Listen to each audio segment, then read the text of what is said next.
Hey, what's up, everyone?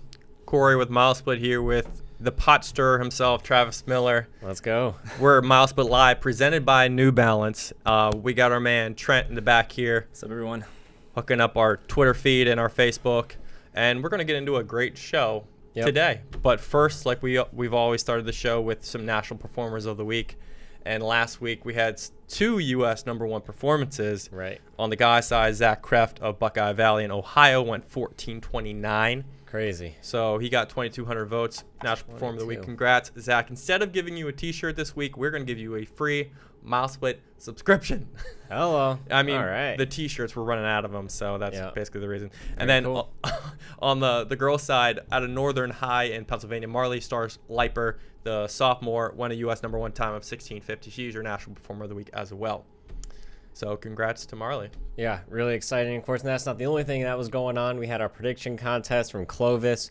We had a lot of submissions, the Great Oak certainly being a popular pick for the boys and the girls. We had 4 people actually get the point spread correct on the boys' side, but the closest was Cody Beeson. Congratulations, guessing 24 points for the boys and then 21 for the girls. Only 9 points off the combined total, so pretty solid there. Congrats, Cody, and stay tuned to the end of the show as we'll give you this week's prediction.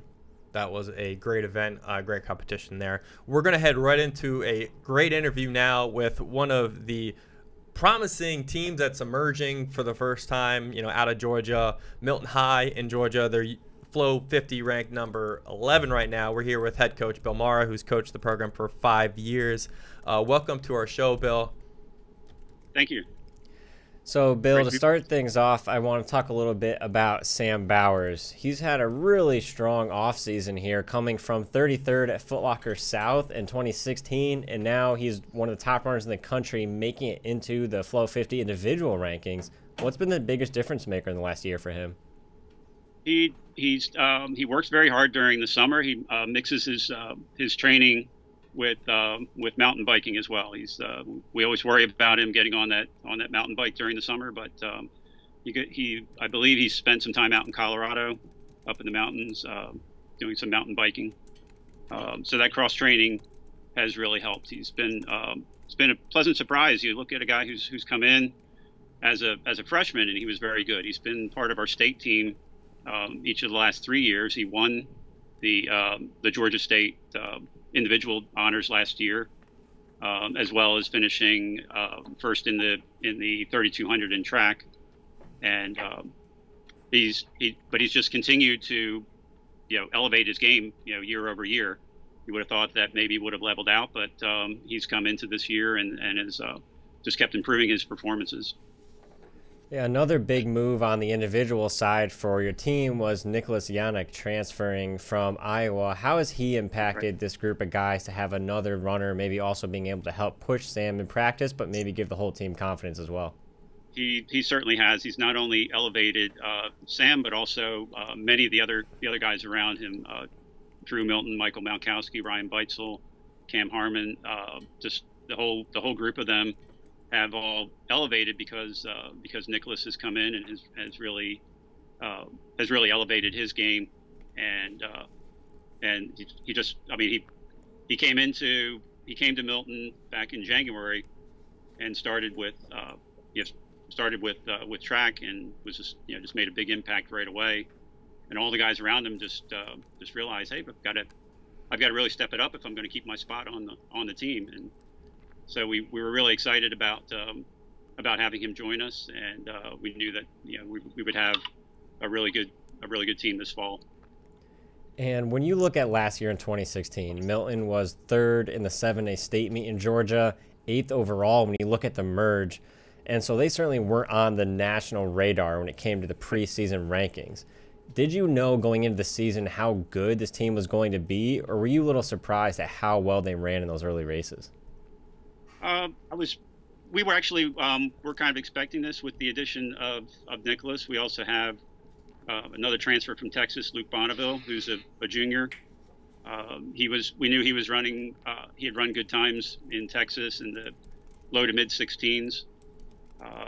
So having him come aboard as well, we knew we were getting Hayden Marshall, who's a freshman. He was he was coming up through the middle school program, so he was kind of on our radar, as well as being someone that was going to be coming into Milton this fall.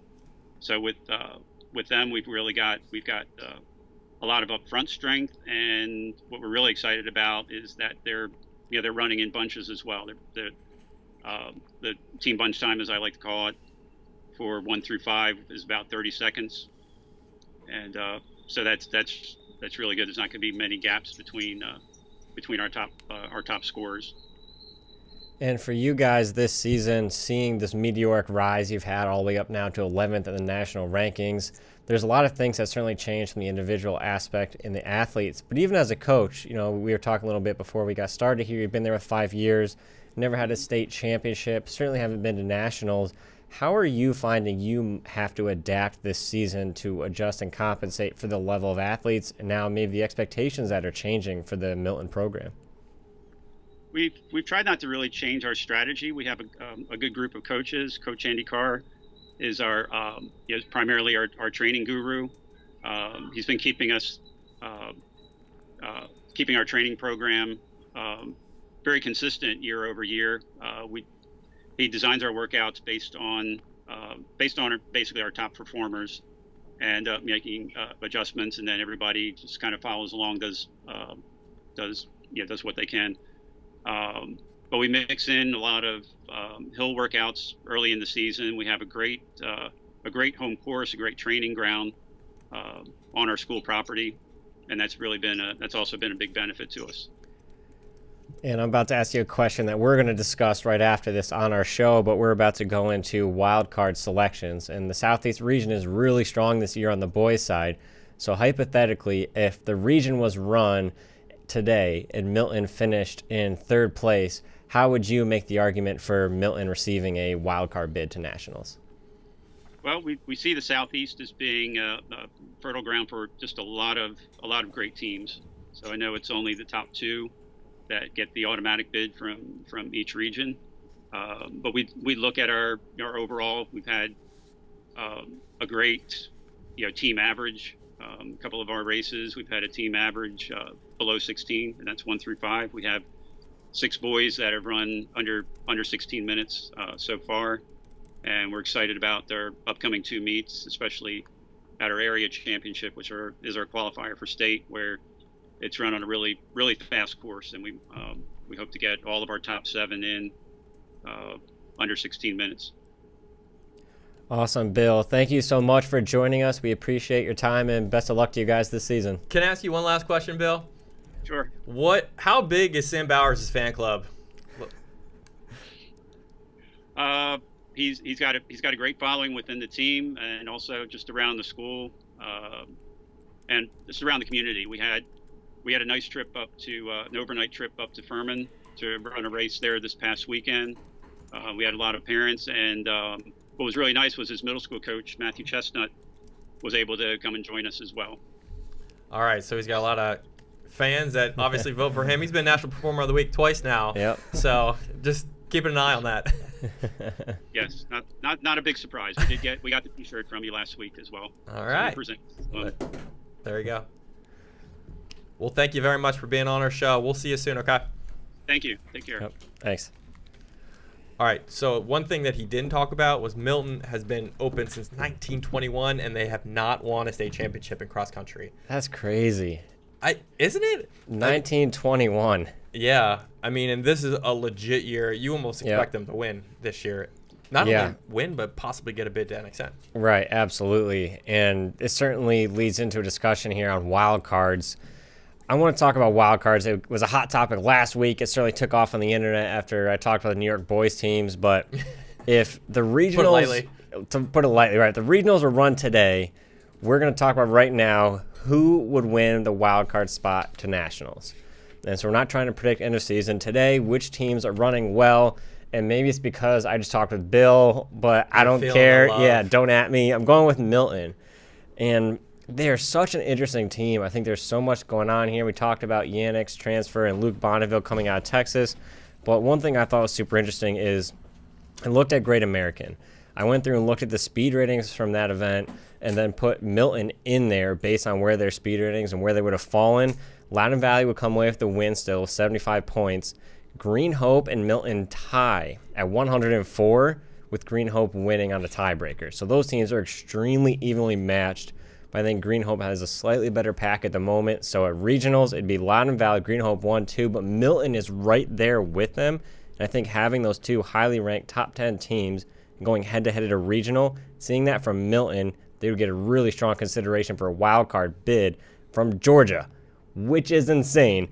But I think a team from Georgia and Milton, if they finish third at the regional, I'm picking them to be my first wild card. Let me ask you this. Are we dead certain that Loudoun Valley will legitimately go through to NXN and will, go easy into that national meet? I mean, what happens? We've been talking all year about their 5 really being the runner that's going to determine their future. But, I mean, what happens if maybe they go in, maybe they're not as healthy, and Loudoun Valley gets upset by Milton and Green Hope? I'm not saying that's going to happen, but in a crazy region like this, it's certainly possible, because they, certainly didn't qualify last year. I'm not going to go that route, but I'm going to go Green Hope. All you right, think they're going to auto qualify, but Yep. Green Hope has shown so much promise throughout the season. We talked to them when they went into Oatlands, and we thought they were going to have a really great shot at competing with Loudoun Valley. That didn't necessarily happen that meet. But they've gotten better since then, and at Great American finished second, just 20 or so points behind Loudoun Valley. So Green Hope, and that's one of the best finishes that team has ever had at Great American. That team, like Milton, is having one of its best seasons of its program's history. So I like Green Hope, if they finish third, to get a wildcard berth out of the Southeast region. Yeah, try to tell me the last time we had this many serious conversations about a Southeast team advancing a wild card NXN. It doesn't happen very often. I think this is a really big year for the Southeast teams. We talked to Bill about they know that. I think these programs understand the importance that we haven't seen this ever very often, where there's this many Southeast teams which are better and deeper than a lot of the other regions. It's super rare. So I think that this is a huge opportunity for these programs. But 2 wild cards. We get 2 wild cards. It better be from New York. Oh, man, I flip-flopped back and forth so many times on this one, so many different regions. And last week I talked about how I believe New York will get a wild card NXN, and I still believe that. But this is right now. If the regionals will run today, I think Corning has a very, very good chance to qualify for NXN, either auto or a wild card. But the number 1 is not healthy yet. I talked with Coach Cartwright. They're going to run him at Manhattan just to ease him into it. But so right now, Corning is not an NXN team until they get him healthy. So for my second wild card, I went back and forth so many times going with Dana Hills. Dana Hills would be a wild card in. I think California is so deep that it's going to be really hard not to take a California team this year. And when you look at the merge from all these California programs, depth is so key in that state meet merge. And Dublin, who ran out of their minds, all the credit to them, coming from 24th in the rankings, they're jumping way up now. But when you look at that race at Clovis, Great Oak, Dublin coming in ahead of Dana Hills, Dublin's 5 is still the biggest red flag for me. They don't quite have that depth. The 1-5 split is pretty wide. So when you merge all those deep teams from California to get those auto teams, I think Great Oak and Loyola are probably going 1-2. And then who's going to be third and who's a potential wild card? I think it's going to be Dana Hills, because they had a 23-second average 1-5 split at Clovis, only beaten by Great Oak with 22 seconds.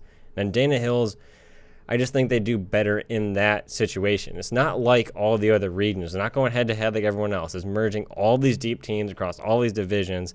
And I think that tight 1-5 split and the pack running from Dana Hills is going to put them in a better position, and they'll be the third team at California, and they're going to get a wild card.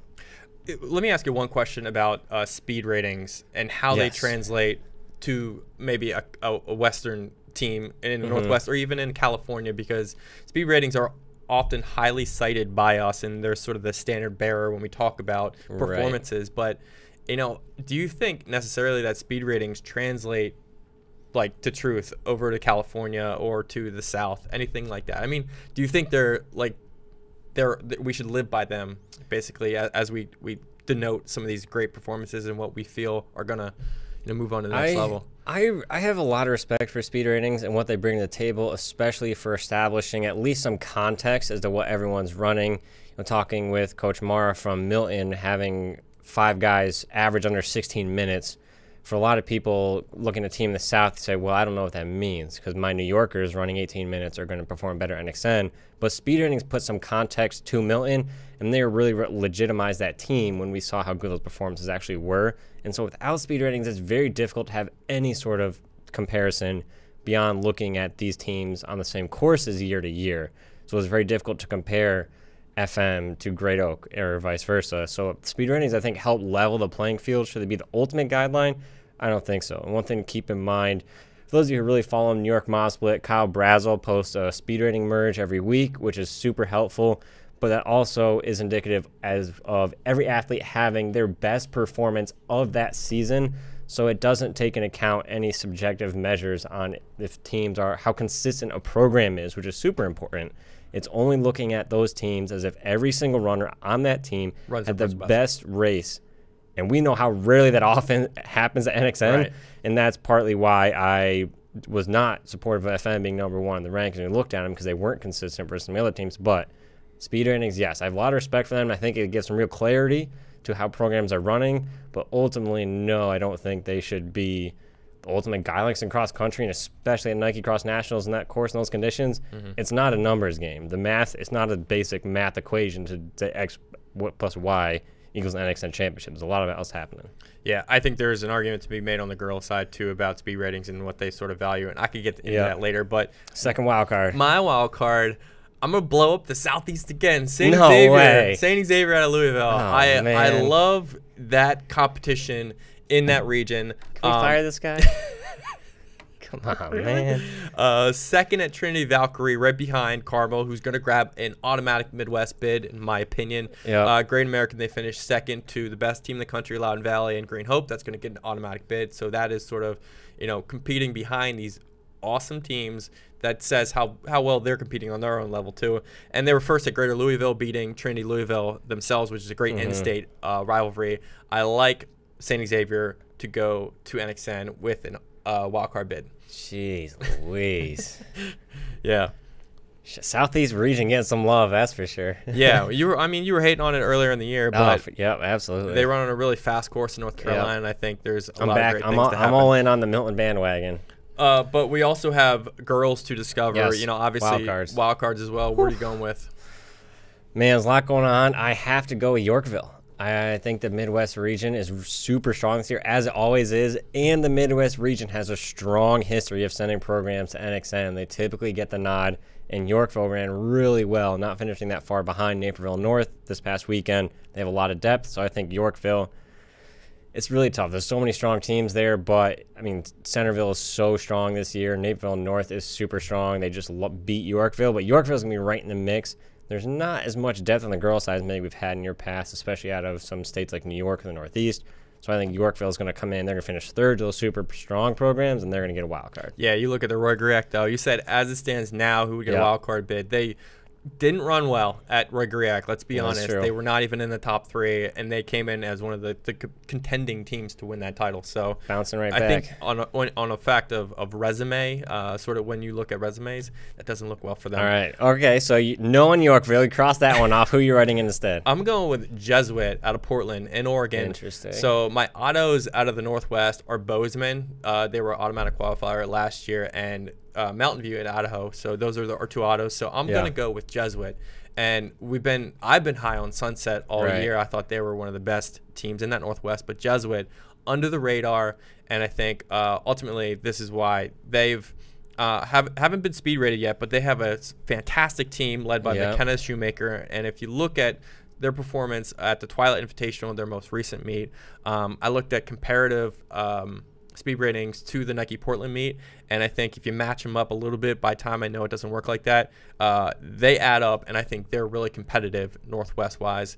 I think they're a team that could stack up with anybody in the nation if they run on a course, and especially because NXN's in Portland, that Glen de Vere course, I think they really match up well. So I'm gonna go with Jesuit. I think this is gonna be the year for them. I'm going to see your Oregon team and raise you mine, which is Sunset. I think the team is going to figure it out. They didn't have their best race. Mountain View beat them head-to-head. Mountain View right now is a better team. Lexi Halliday is running lights out, but Sunset knows how to execute. They were third, got the wild card NXN this year. I think the exact same thing is going to happen. Bozeman, Mountain View, Sunset, NXN. It was wild being at NXN and seeing the support for this team. It is unbelievable. It's definitely as close to a home court as you can get for a national championship. And these girls are going to run for that. They're going to get the support. Ember Stratton's been there, done that. Sunset, they know what they need to do to get there. They're going to get the second wild card. They got the wild card last year, too. Indeed. So that would be interesting if they got 2 straight wild cards. They finished 11th at NXN last year too, so that wasn't so bad of that was pretty good performance. And that's something you got to consider. That's something we know the committee is looking at is, are you bringing in a wild card that's going to contribute to the national championship? We've seen it with American Fork, not the year they finished running up national championship, but the previous year where many people thought based on their resume that what they had done during the season, this wasn't necessarily a team that had the best resume to earn a wild card, but they were a team that you could bring and put into the NXN race and will be a factor. And they got in and they proved the committee right. It's exactly what happened. I think Sunset's one of those teams where they know what they can do at NXN. They've proven they can come from wild card and finish top 15. And that as long as they keep running as well as they're doing, and that's a close regional race against those other top-ranked teams, then Sunset's going to get the nod. All right. My pick on the girls' side, I think this is as close as a guarantee as I'm going to get. Oh, no. Claremont out of California. And there's a big reason why is because they won Bob Furman, and 2 of the teams that they beat Bob Furman are Bozeman and Mountain View, which, those are 2 teams that either are going to get automatic qualifiers or going to finish 3rd and 4th in that region because they're so talented. But they also finished 2nd at the Cliffs Invitational to Great Oak, who's now number 3 in our national rankings, and they're as close to an automatic qualifier as you can get. They're racing really well. But Claremont, sneaky dangerous in California. And at the state meet, they don't race Division I, so they're not beating up each other. They're not going to go against Buchanan and Great Oak, on that course. They're racing in Division II. So they won last year. They're going to win again. That's a curse. It's a curse? Yes. Why is it a curse? Because Great Oak and Buchanan because the NXN regionals going off the California merge means that Buchanan and Great Oak have 2 teams pushing each other, and they're going to be running lights out. And Claremont doesn't necessarily have a program that's going to be pushing them that way. So if they run a little bit slower because they don't quite have that competition, they're going to lose out in that merge. I doubt that's going to happen. They're going to go out. They're going to plan accordingly for that state race, and they're going to dominate that state race in Division II. Ooh. And I think they're a pack-running team. They have a lead girl in Sydney Huang who's leading that squad, 139 speed rating already this year. They have 3 other girls in the 120s, so they're really competitive. Really strong, I think they're going to have a wildcard bid to NXN. And like Great Oak now, they have wins against some out-of-state region teams and programs that are going to qualify for NXN, which is a huge factor for some of these wildcard teams, which a lot of these regions don't have, is head-to-head wins against other teams from other regions who will auto-qualify. It's a huge decision by Claremont to go up to Bob Furman. It 100% paid off. A lot of programs don't have that. They don't have that kind of comparison the committee can look at, but that's a huge factor for Claremont, and that's going to give them some serious weight. Yeah, but speaking of Great Oak, their coach has been super vocal this year. For good reason. Doug Souls, our man, we talked to him quite frequently, actually, over the season. We saw him at GREAC. We saw him in other places, and he's kind of vocal about our rankings. Recently, he came to us, and he said, he emailed us, and he said that he was a little annoyed, I guess, at where their team stood and where FM stood in relation to them. From this morning's new release of the national rankings. And one of his quotes said, "Have you guys noticed that racing Great Oak helps everyone, but us racing well doesn't help us at all? We beat your #1 national team by 40 points, which was Buchanan, ironically the exact amount you had me on video saying we would improve by at GREAC. Look at the rankings. Giving us a go helps everyone but us. Naperville isn't #1, just like Buchanan wasn't #1. We can beat both of those teams by 40 to 60 points with our new lineup." And FM, he says, can beat everybody by 100. So let's go. Doug's coming out with the supreme hot takes. Stay woke. And I agree. I don't necessarily agree. You're going to be on Doug Souls' side here? Yes. Man, do we have some hot debates this morning. So we come in early Monday mornings after processing everything that happens on the weekends to go back and forth on these. I'm all over Great Oak here, moving them up. And what they did and the improvement they made from GREAC to Clovis is unreal. It's great to see Ariana Griffiths and Devin Ido back in the mix now, and this makes them that much more dangerous. The depth is unbelievable on this Great Oak team. Move them up, 100%. Boys, too. I'm all down. He also mentioned he was talking to us. Loudon Valley's lack of depth at the 5th position. Couldn't be more right on that one. Having a guy in the 160s in the speed ratings is a death sentence for these programs who are looking at national titles, not just qualifying for nationals, but national titles. This Great Oak team has run well back-to-back meets against some of the best teams in the country, keep proving they can execute. Clovis, those teams there were ridiculous, and Dublin was really coming in hot. Great Oak, not worried. They still come in. They get the win. They know how to execute, and I just think they're running better than anybody else. That when we look at these teams that are moving up, and I'm saying that FM could beat him by 100 points. I don't know if I go that far. I think he might be pulling one there. But other than that, I think he's on point. This team is better, much better than what the team we saw in Griak. They have their full squad back. This Great Oak team has depth. They have talent. They have experience. I would move them up to number 1 right now. I think y'all Great Oak girls. Y'all should have and boys. some number beers 1 together. Here's my problem. Doug Souls is so much looking into the numbers and what the speed ratings say, Indeed. basically what the times say. But that's not how you, to me, that's not how you should factor number 1. Naperville North, we should give them credit. They're number 1 right now. We put them in the rankings as number 1. They moved up as a result of Buchanan losing. But Naperville North also has a win over Great Oak at Griak. So you have to keep that in mind. Naperville North is unblemished. Great Oak is unblemished in their state too. But I think Naperville North has proven themselves out of state at that Great Oak course. You know, you have to come to a meet out of state and really perform well, right? And you do that. Great Oaks, 4 in their 5 wasn't up to par. They lost by 2 points at Great Oak. So you have to look at sort of what the results tell you. And I think at that point, he's not looking at that. He's looking at what the speed ratings say. In California, they're speed rated very, very well. But the moment they went to Roy Griak, they weren't running well. They weren't speed rated well. Neither was Naperville North. They were better than Great Oak. They won by 2 points. The speed ratings were not outstanding. The speed ratings didn't step back and blow my brains. You look at Fayetteville, Manlius, they weren't speed rated great at Wayne Invitational, right? So the moment they moved to another course, they went from a high at VVS to a low at Wayne, right? So from course to course, they're changing. There's a difference from that was a bomb.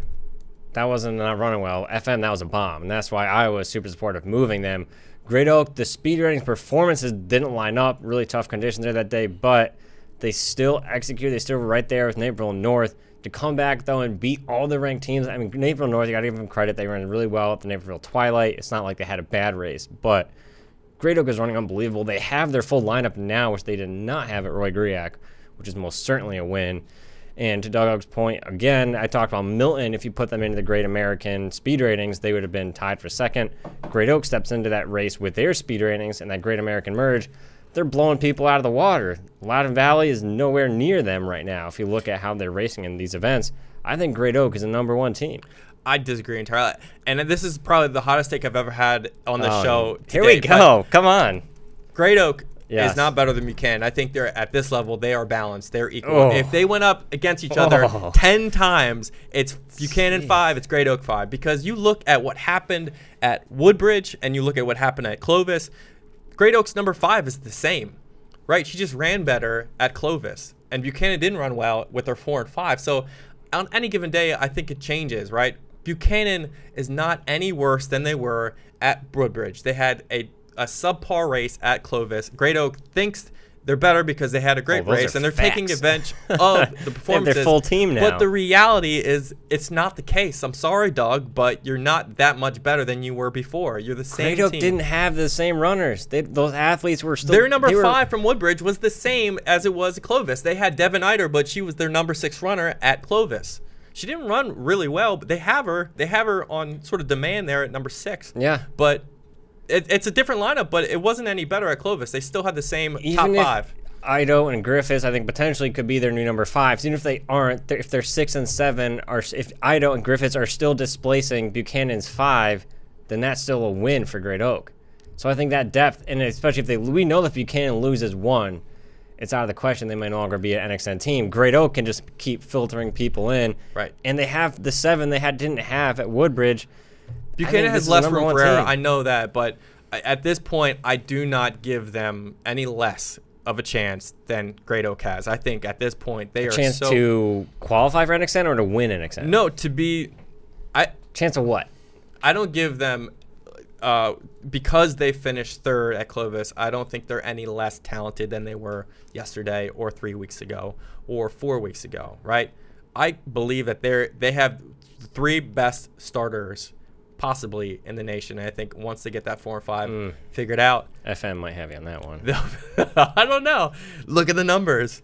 I mean, I might be wrong, but well, guys, we asked Twitter. Oh, Twitter. Oh, yeah? Twitter always hits us with the facts. Yes, Come on now. Twitter told us that 34% of the vote said Great Oak is the best team. Oh, they're probably all Great Oak fans. There we like, go. do we have an actual? Twitter spoke, and then 30% said Fayetteville is number 2. Was first of all, Buchanan wasn't even in that poll. It was Naperville, Good North, Great reason. Oak, and FM. Other. So Yeah, so that could have been the Buchanan you could have vote. had like 99% of the country vote for other, but they didn't. They chose to vote for Great Oak, 34%, number 1. And then on the boys' side, 53% said LV, Loudoun Valley. yeah, Bandwagons. I would not move them. Yeah, I mean, they have not lost yet this season. They've proven themselves.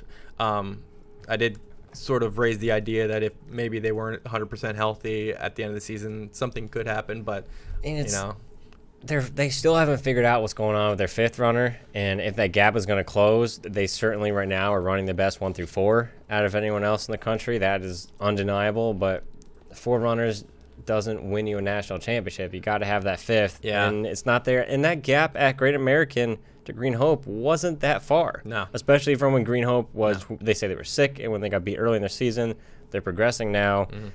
That wasn't a huge gap, and that has to be worrisome for Loudoun Valley because that was not a deep race for that to be that close. And once you go to NXN, you bring in all the teams around the country. Similar to what we saw with the American Fork last year, they had the best 1, 2, 3, who knows, maybe in high school history, but it's not going to matter ultimately if the rest of the scorers can't come through for you. So that's going to be really tough, but let us know what you guys think. Who do you think is number 1 in the country? Are we right with the rankings? Flow 50XC. Check out the new ones at MileSplit.com. Team rankings got released this morning. Let us know. Great Oak number 1. Is it still FM? we have a lot going on. Some really great arguments, but we're going to bring in one of our webmasters from New York, Kyle Brazel. He has a really great handle on one of the best states in the nation, and there's some really great things happening in that tri-state area. So, Kyle, welcome to our show. How you doing? Hey guys, I've been listening to your podcast. It's very interesting to hear the conversation. Yeah, you probably have some hot takes yourself, don't you? Yeah, I mean, I agree with some of you guys, and I agree with other people on other things. And then there's certain things that I think get a little bit misunderstood about speed ratings. But we can get into that in a little bit. The most lukewarm statement of all time. I agree with some things. I don't agree with other things. All right, we're gonna start off really first with this main question. In New York Class A, it's either Caitlin Toohey or Kelsey Camille right now. I'm forcing you to pick between either of those winning the state championship and at NXN Region 2 in New York. Who do you pick in between those two? All right, so right now, Toohey's got the better speed ratings. I think Kelsey's speed ratings down at Great American were a little affected by the heat. I also think Toohey could go a little bit faster than she has. Kelsey's won one, Toohey hasn't. I think right now I'd have to go with Toohey, but I have a little bit of a contentious statement for your next question.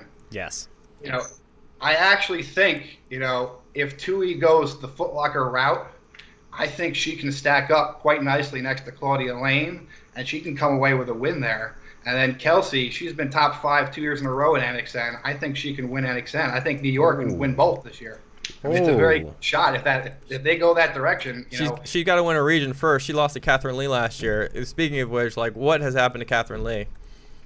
So Catherine Lee doesn't always start well, but she comes on very strong. I mean, last year you saw in her letter race at Manhattan, she ran very well there, but it was sort of hidden. Their team ran very well there, and they ran well for the rest of the season. And that's more towards the at-large bid question, but.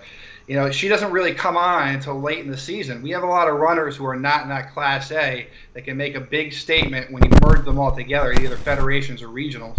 We saw the top girl at the McQuaid invite, Brooke Lauber, come out of the lowest race, the Class D. She won't race against any of these girls until maybe regionals. And even if they're split there, it's still a big question mark. She might come out and, just like Catherine Lee, blow away the field. It's happened before. Yeah, I hope Grace Ping is watching because I have Grace Ping winning NXN. So I don't know. Kelsey, Caitlin Toohey, I have Grace Ping win NXN. But you say, why would Caitlin Tui go the Foot Locker route? Is she going to be able to race both Foot Locker and NXN?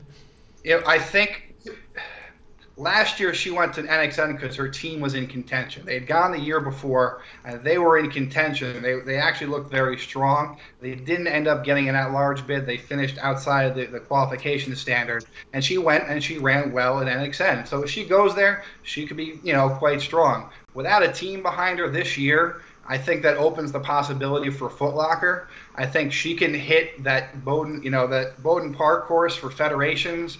She can try and for a course record and then go right to Van Cortlandt for the 5K and hit right the Foot Locker. I think for a kid like Tui, she's so strong in that 1,500 meter distance. The different terrain is really her wheelhouse down at Foot Locker. It's a little bit more solid ground. There's a little bit of hills. Kelsey's more of a 32 girl, 3,000 girl. I think that kind of strength run is great at NXN, but with the speed that Tui has in the 15, I think Foot Locker might be a better fit for her this year. Now, speaking of Van Cortlandt, we have a great meet coming up this weekend, Manhattan Invitational. It's one of the historic courses in that area, one of the biggest meets of the year always. So what's sort of the biggest storyline entering that meet? What's the most special thing about that meet, and what are some of the storylines to watch? So it's a little bit different for each gender. On the boys' side, we don't have entries yet, but just looking at the entered teams, it's going to be a battle. I mean, you got Green Hope coming up from North Carolina. They're bringing Mount Tabor with them. You got CBA out of Jersey. New York's got a couple teams. You got FM Corning. Niskayuna actually beat Burnt Hills in an all-out dual meet last week, and they can be really strong. They're kind of a team that got not so much talked about after pre-states, not the greatest race there, but they rebounded really well. We speed rated that dual meet, and they're looking very strong. So they could come in with a big performance. There's a lot of boys team depth there at Manhattan. For the girls, you have Tui, you have Catherine Lee, you have Lydia Ola there, a couple of girls from FM, and a couple of girls from New York, Abby Spears out of Niskayuna.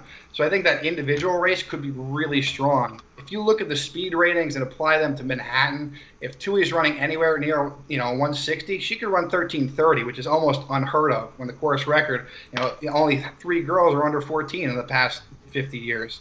So I think you get 2 different things to look at from both genders there. All right. And if I could jump in really quick, I have one short question because it could be a very long answer, but the haters on the interweb jumped on me last week after I talked about New York, and I think get a wild card, especially the West Coasters. The common question we get here, not just from what I said, that constantly is people always think that speed ratings are skewed to New Yorkers. New Yorkers get them. The other areas of the country are snubbed. So in 30 seconds or less, why are speed ratings balanced and important to consider? So for speed ratings, I explained this last week in relation to GRIACs. Speed ratings are a seed time. But if you look at indoor track, seed times run on a bank track are much different than seed times run on an oval track. They tell you what you've done, but sometimes it's easier to do things. When you look at Naperville North and Great Oak and how they ran at GRIAC, then they go back home to courses that they're familiar with that are a little bit easier and don't have as much travel. They have highly inflated speed ratings. You look at them at GRIAC at conditions that neither of them are used to. I think you get a more accurate read at where they're at. Oh, a more accurate, realistic view of things. Okay. Speed ratings are relative to the course they're run on. They're a good indicator of where you could be, but it's easier to run faster speed ratings on a flatter, shorter course. Fair enough. Good I think that proved my point, Kyle. Do you think so? Like I said, I agreed with you on that. I mean, I agree with Travis on the at-large bids. I think a lot of times that you pick the 4 best teams that didn't make it, and I don't think that's correct. I think you should actually pick the 4 best teams that will do the best at NXN, which are not always the 4 best teams not in. I think certain teams can handle the conditions of Portland better, and they should actually take a jump over teams that may be better rated throughout the season. Like I said, I agree with both you guys on certain things.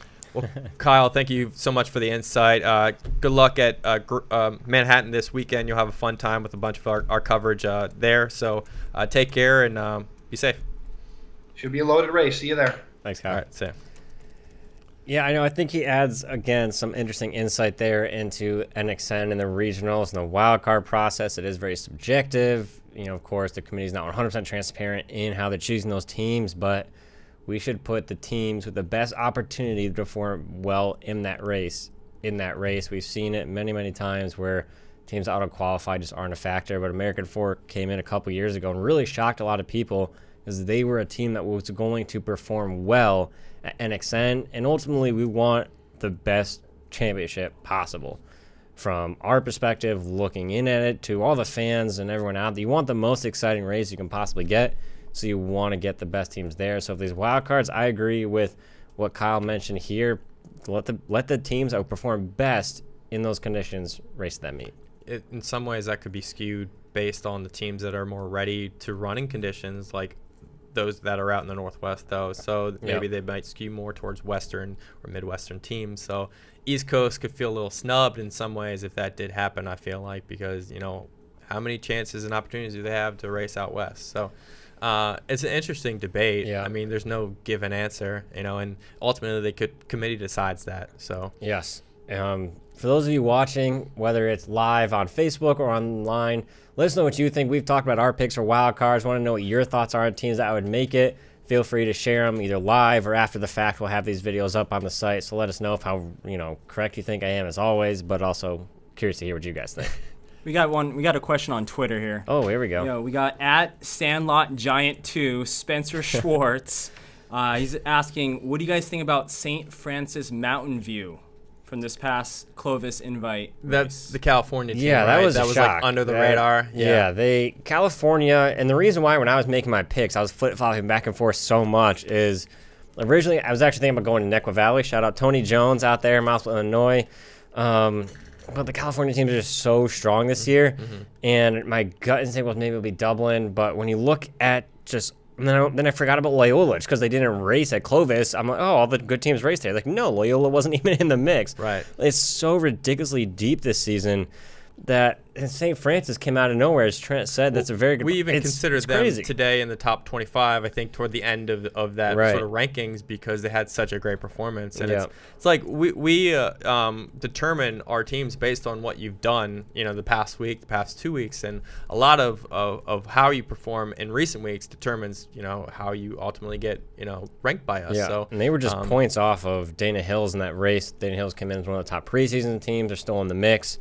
Falling off a little bit. We'll see how they progress throughout the season, but it's a very valid question. St. Francis, I think it's more a matter of us seeing what's coming out of this program. Same thing with Milton. I think there has to be a healthy level of skepticism when a team comes out of nowhere and just has one really good race.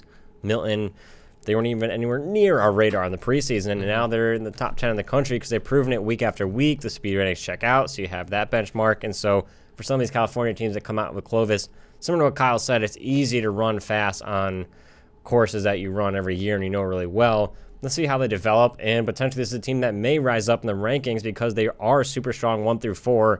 That's basically the motto and theme this entire cross-country season is every team has 4 solid runners and no one has a 5th. Are you less skeptical of Georgia now that Milton has kind of broken through? Oh, no. Get out of here. Come on now. Milton, power to you guys. I really hope they shake things up and get to NXN this year and win their first state title. Right. And closing on 100 years since the school has been around. Well, their top runner, Sam Bowers, who's a senior, getting recruited by colleges as we move into this recruiting period. There have been a lot of athletes who have committed. We've covered them extensively over the last 2 weeks, and we're going to continue to do that up into the early signing period, which begins in November. So continue to send us your commitments on Twitter and on Facebook. We would love to provide coverage for that. But we're going to get into 2 things now. We're going to talk a little bit about a commit who's already pledged his signature to a school at that period, and then we're also going to talk about an athlete who has yet to do it, but is going to be really interesting to see where he goes. So who do you got? Yeah, so definitely stay locked in on MileSplit, both on social media and on the site. We're keeping you up to date. There's no place you can go to find more information on commits and recruiting than milesplit.com. But I've got one, and it's not a dude, it's a girl who is incredibly talented, but I think flew under the radar a little bit. Her sophomore season was actually more of a standout year than her junior season. That's Emily Sloan, who just committed to Oregon, and that's her commitment there. She's a multiple-time Colorado State champ, and this is really big news for her and for Oregon for a number of reasons. Some really interesting comparisons here to some current athletes. For Emily Sloan, she's number 1 recruit, tied for number 1 in the 100 hurdles with her 13.4, and she's a number 1 recruit with her 41.24 in the 300 hurdles. And Joseph Anderson, both went there from this past season, 2 of the top hurdlers in that class, so they are racking up hurdlers. Now, why is this such a big deal? Not only is Emily Sloan the #1 recruit in those events, but I want to compare her to Alacia Johnson, who's current athlete at Oregon. So as a sophomore of this past season, she finished 4th at the NCAA National Championship. She went on to be the only collegiate athlete in the final at the U.S. Outdoor National Championships, where she finished 7th. So arguably one of the top seasons for a hurdler at the NCAA level.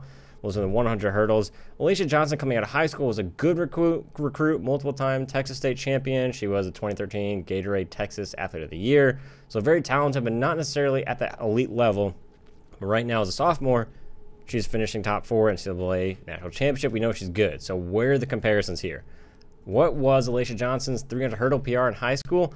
41:24, and that's what Emily Sloan has run exactly, and she still has another season left. Emily Sloan is actually running almost half a second faster than Alacia Johnson right now in the 100 hurdles. So right now, Emily Sloan is running faster than Alacia Johnson when she was in high school. There's a whole nother season left.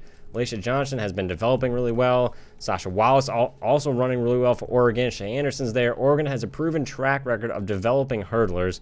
Emily Sloan is already faster than some of these athletes they brought in. I think she's going to come into this program.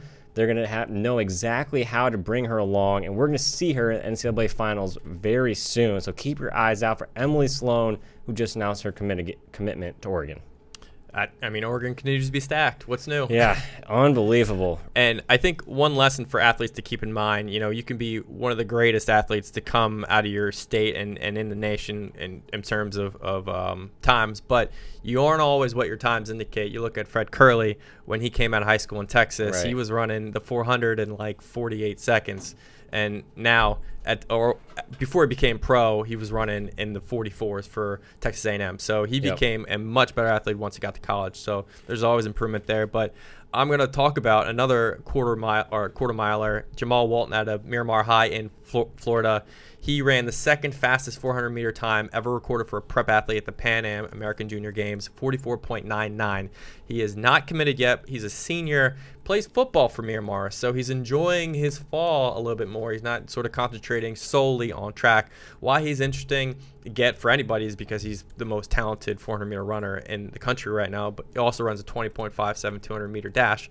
But he is going to visit Florida, in-state powerhouse, but also he's really into Miami. He's gone there on visits already. Miami's really close to home. That's a really convenient choice. But one visit he's taking on October 21st is to the University of Texas in Austin. Going to visit the Longhorns. Jamal Walton could make a program. He could become the centerpiece of any program if he signs there. And I think one aspect to him that colleges can use is potentially that football piece.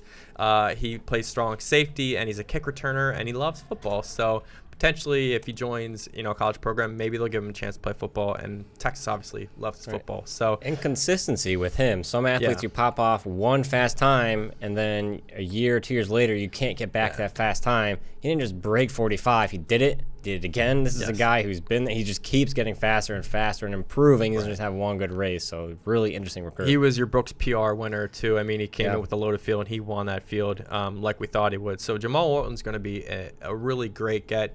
He's planning to sign in February during the official football signing period. So that should tell you something too. But stay tuned for him. We'll have a lot more information on him as time passes by. And also in other recruiting news, for those of you out there, we do have some recruits next week. Stay tuned. We're not going to announce it just yet. Got to keep you hanging. We have someone making a commitment live here on the MileSplit live show. And we also have some other news coming out. We'll have a collegiate transfer news coming in live on this show. A recruit announcing his commitment live on this show. So you really got to stay dialed in. If you wish to do the same, slide into those DMs on social media. We got you covered. But you got to tune in next week.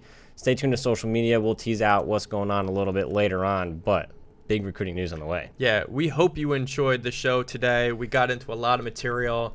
Boy, did we ever. Yeah, and as always, I mean, we continue to debate our topics to the fullest, and we appreciate any comments or suggestions you have on Twitter, on Facebook, so make sure you continue to reach out to us. Before we go, we do have to get at our prediction contest. That's right. We have been giving out What's shirts. your record, by the way? Do you know I it? have to do the math. I took some L's last week. I thought the Great Oak race might be a little closer, especially on the girls' side. But shout out to Great Oak, Doug Souls. They crushed everybody. That hurt me a little bit. But I'm still like plus 500, so we're good there. But this week, we're going to look at Manhattan, biggest meet of the weekend coming up. The prediction contest this week revolving around Manhattan, hashtag MileSplit Live, hashtag Beat Travis on social media. You have to predict the team winners for the boys and the girls side and how much they're going to win by. And scratch shirts. We all got shirts. Whoever wins this week gets a MileSplit yearly subscription. What? Let's go. The stakes just got raised. Yeah. This is a really big deal. So what you got to beat. This is so hard. I wanted to go FM across the board, but that's boring. I did Great Oak, did that last week. So this time, I'm going with the Green Hope boys. They're going to win by 13 points. I went lucky number 13 last week and I lost, so I'm sticking with it. FM girls are going to win by 167. You heard it here first. Huh. All right. Well, that is a great cap off to this show. Yeah. You have fun this week? Oh, man, it's been a great week. I hope everyone else enjoyed it as much as we did. Yeah, for sure. We'll see you next time, next Monday, obviously at 4 p.m. Stay tuned for great action and coverage then. As always, go to milesplit.com for all your track and field and cross-country news. We'll see you next time.